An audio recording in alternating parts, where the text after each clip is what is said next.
Good morning everyone. Good morning everyone. আজকের দিনটি শুরু করছি এক নতুন অধ্যায় নিয়ে। নতুন দিন মানে নতুন চ্যালেঞ্জ এবং নতুন উদ্যম। প্রতিটি দিন আমাদের নতুন গল্প গড়ার সুযোগ দেয়। গত পর্বের অভিজ্ঞতাকে পাথেয় করে আজ আরও এক ধাপ এগিয়ে যাওয়ার প্রতিজ্ঞা। আসুন আমরা আজকের দিনের যাত্রা শুরু করি। Morning, good morning, very good morning. ঘুম থেকে উঠে একটু বাইরে বেরিয়ে ব্যালকনিতে বসে চায়ে চুমুক, তারপরে পাহাড়ি গ্রাম এক্সপ্লোরের জন্য বেরোনো। এখন আমরা বেরিয়েছি পাহাড়ি গ্রাম এক্সপ্লোর করতে। সেই মনেস্ট্রির দিকে যাচ্ছি আমরা।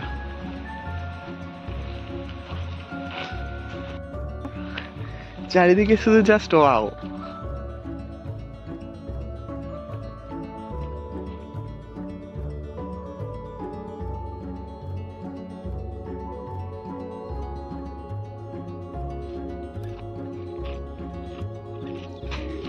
পাহাড়ি গ্রাম ন্যাচারালি এত সুন্দর হয়।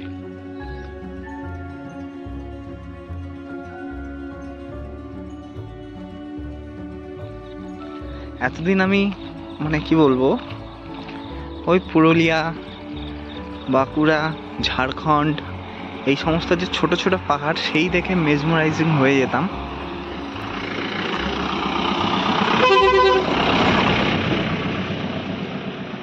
বাট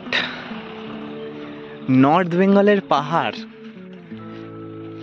এরকম রং বেরঙের ফুল আর চারিদিকের যে অপরূপ সৌন্দর্য, কি বলবো, একটু বেশি মেঘলা আছে বলে আপনারা বুঝতে পারছেন না যে চারিদিকে কিরকম। ওই যে দেখুন,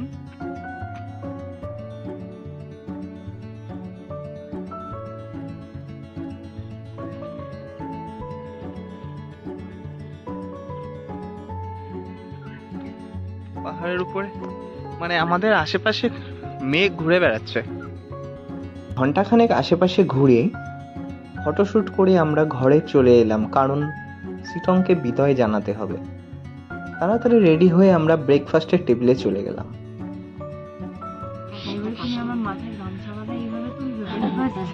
ব্রেকফাস্টে কি হচ্ছে? এটা হচ্ছে আমাদের ব্রেকফাস্ট।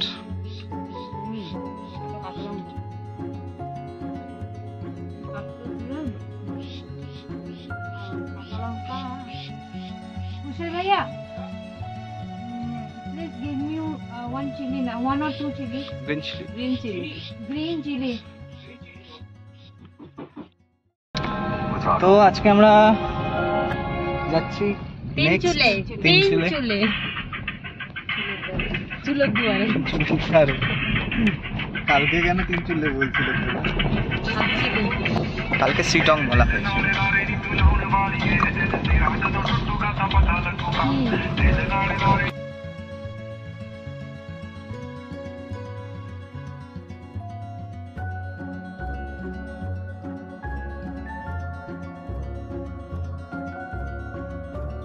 আজকের আমাদের যাত্রার দ্বিতীয় দিনের প্রথম গন্তব্য যোগীঘাট ব্রিজ।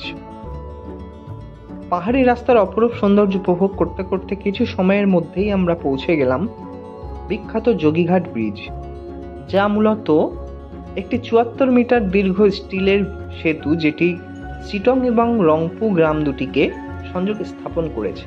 2015 সালে উদ্বোধনের পর থেকে একটি পর্যটক প্রিয় স্থান হিসেবে গণ্য হয়ে এসেছে। এর আশেপাশে পর্যটকরা পিকনিক করতে আসে।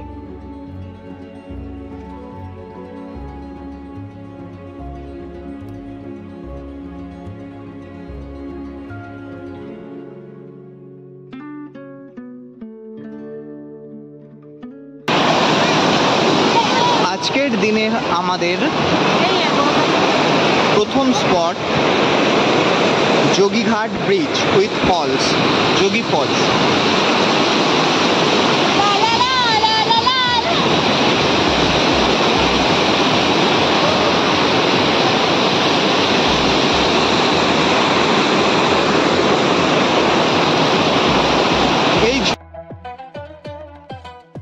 কিছুক্ষণ সময় আমরা যোগীঘাট ব্রিজে কাটিয়ে আমরা পরবর্তী গন্তব্যের জন্য আমাদের গাড়ির কাছে পৌঁছে গেলাম।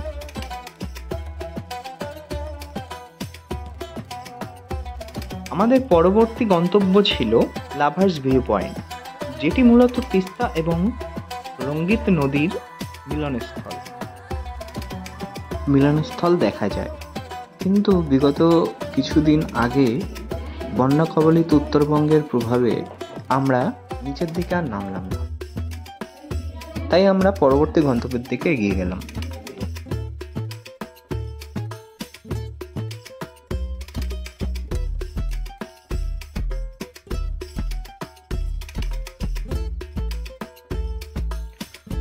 ঘুরতে বেরোনো শুরু হয় ডেস্টিনেশনে পৌঁছানোর জন্য, কিন্তু ডেস্টিনেশনে যাওয়ার আগের এই পথের যাত্রার অভিজ্ঞতা সে এক অনন্য অনুভূতি, বেশ লাগে।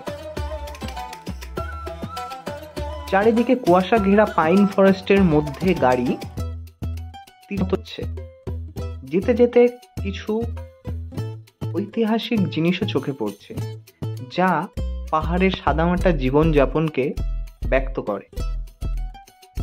কিছুক্ষণে এগোতেই আমরা এই রংপু গ্রামের এক নৈসর্গিক দৃশ্যের মধ্যে এসে পৌঁছালাম, যেখানটায় একটুখানি না দাঁড়িয়ে আমরা পারলাম না। ড্রাইভার দাদাকে সাইডে গাড়ি দাঁড় করিয়ে আমরা নিচে নামলাম। চারদিকটা কেমন ছিল দেখো তোমরা।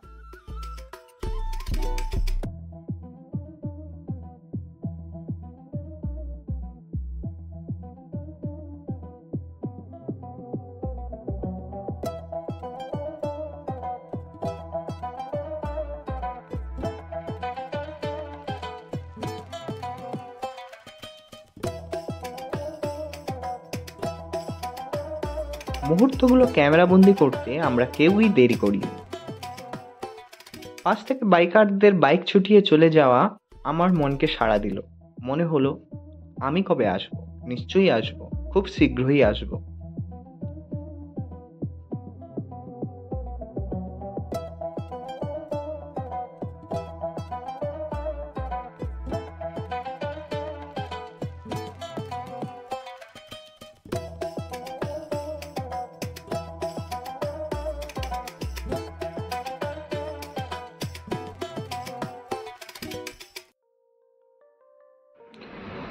কিছুটা অনন্য সময় কাটিয়ে আমরা পরবর্তী গন্তব্যের জন্যে এগোলাম।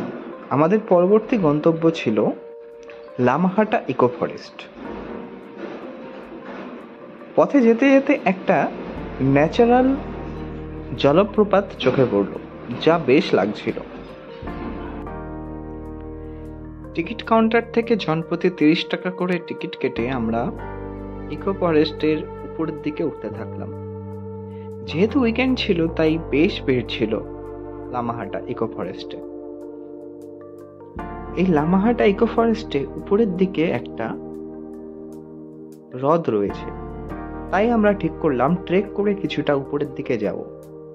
সেই মতো আমরা 4 জন এগোতে লাগলাম।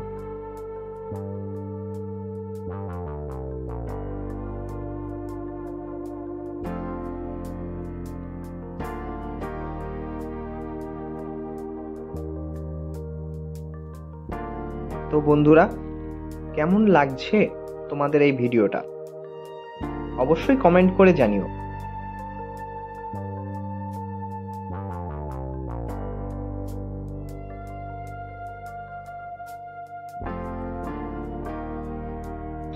তোমরা কি জানো লামাহাটা কিন্তু একটা হন্টেড প্লেসের মধ্যে একটা?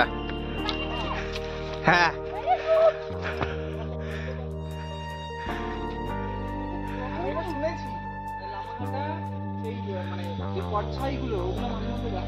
কোন পটকেই লোকে ভূত বলে ভাবে, কিসের পট? গাছের ছাল।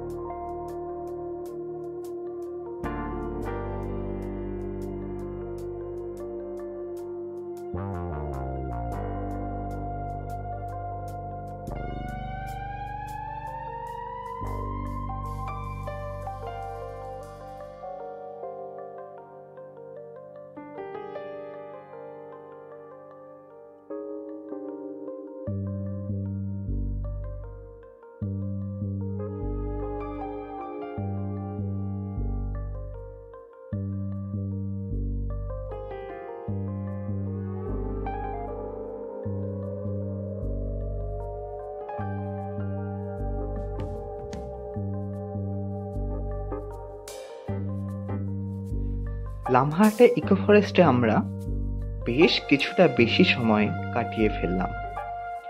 পরবর্তী গন্তব্য ছিল পেশক টি গার্ডেন, কিন্তু যেহেতু প্রায় 4টে বেজে যাচ্ছিল, তাই ড্রাইভার দাদাকে বললাম যে আজকে পেশক টি গার্ডেনটা স্কিপ করতে। ড্রাইভার দাদা বলল যে আপনাদের কোনো আফসোস হবে না, কারণ তিনচুলে যাওয়ার পথে পড়বে আমাদের গুম্বাদারা টি ফরেস্ট, এবং আধা ঘন্টার মধ্যেই আমরা পৌঁছে গেলাম গুম্বাদারা টি ফরেস্টে, যেখান থেকে দার্জিলিংয়ের যে অপরূপ সৌন্দর্য আমরা দুচোখ ভরে অনুভব করলাম তা এক কথায় অনন্য। যদি কারো তিনচুলেতে আসার প্ল্যান থাকে, অবশ্যই এই গুম্বাদারা টি ফরেস্টের আশেপাশেই থাকার চেষ্টা করবেন, যাতে পুরো তিনচুলে একদিনে কভার করতে পারেন। অবশ্য তিনচুলে দুদিনের কভার করা যায় যদি আপনাদের হাতে সময় বেশি থাকে। দেখুন গুম্বাদারা টি ফরেস্টের অপরূপ সৌন্দর্য।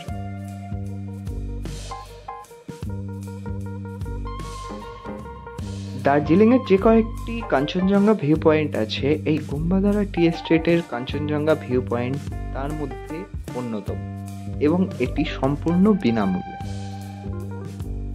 আপনি উপভোগ করতে পারেন কাঞ্চনজঙ্ঘা ভিউ।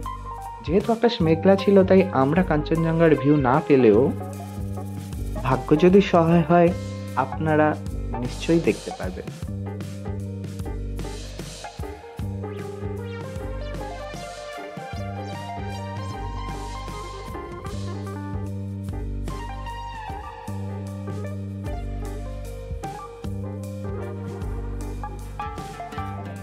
হোটেলে চেক ইন করেই আমরা ফ্রেশ হয়ে সোজা লাঞ্চের টেবিল। যেহেতু অন্ধকার হয়ে প্রায় এসেছিল, তাই আমরা রুম ট্যুরটা কালকে সকালে দেব। তো দেখতে থাকো পরবর্তী ভিডিওগুলো। তো বন্ধুরা, ভিডিওটা কেমন লাগলো অবশ্যই কমেন্ট করে জানিও, এবং ভালো লাগলে সাবস্ক্রাইব এবং শেয়ার করতে ভুলো না। তো জুড়ে থাকো আমাদের চ্যানেল খুঁটিনাটি বাঙালির সঙ্গে। এর পরবর্তী ভিডিও দেখার জন্য বেল আইকনটি প্রেস করে দাও। ধন্যবাদ।